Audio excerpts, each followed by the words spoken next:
সুপ্রভাত বন্ধুরা। যৌবনের মধ্যে বিশ্বস্ততা।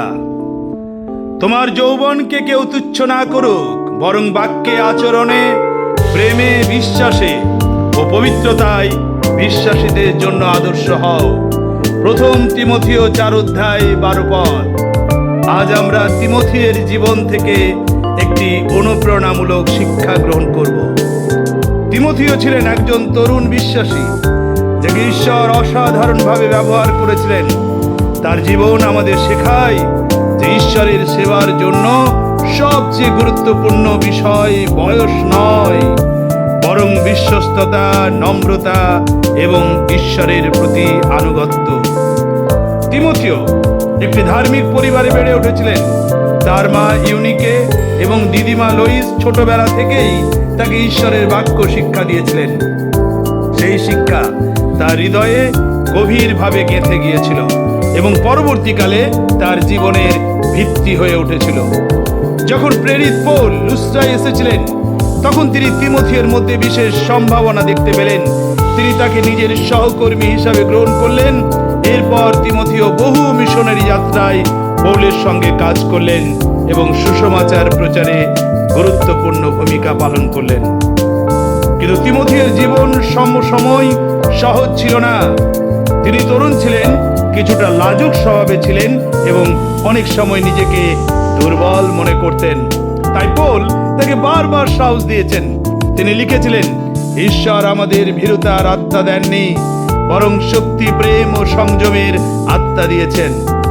প্রিয় বন্ধু, আজকের যুব সমাজের জন্য তিমথিও একটি উজ্জ্বল উদাহরণ। অনেক তরুণ মনে করে যে তারা এখনো ছোট, এখনো অভিজ্ঞ নয়, তাই ঈশ্বর তাদের ব্যবহার করবেন না।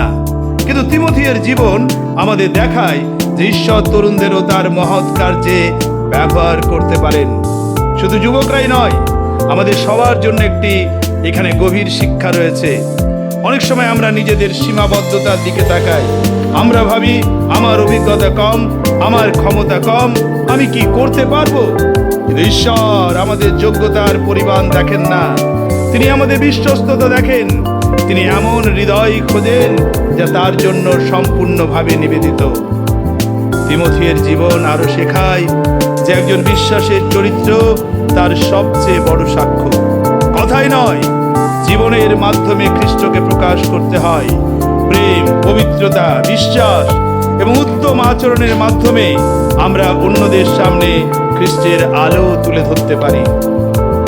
আজ আমরা নিজেদেরকে প্রশ্ন করি, আমাদের জীবন কি অন্যদের জন্য একটি আদর্শ? মানুষ কি আমাদের মধ্যে খ্রিস্টের চরিত্র দেখতে পায়?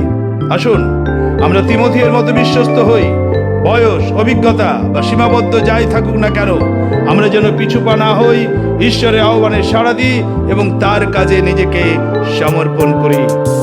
প্রত্যেকটি জীবন ঈশ্বরের কাছে মূল্যবান। প্রার্থনা করুন, হে প্রভু, তিমথিয়ের মতো বিশ্বস্ত, নম্র, সাহসী হৃদয় আমাদের দান করুন। আমাদের জীবনের মাধ্যমে যেন আমরা আপনার মহিমা প্রকাশ করতে পারি। আমাদের কথায়, আচরণে, প্রেমে ও বিশ্বাসে অন্যদের জন্য আদর্শ হতে সাহায্য করুন। যিশুর নামেই প্রার্থনা চাই, আমেন। ভালো থাকুন, সুস্থ থাকুন, আবার দেখা হবে।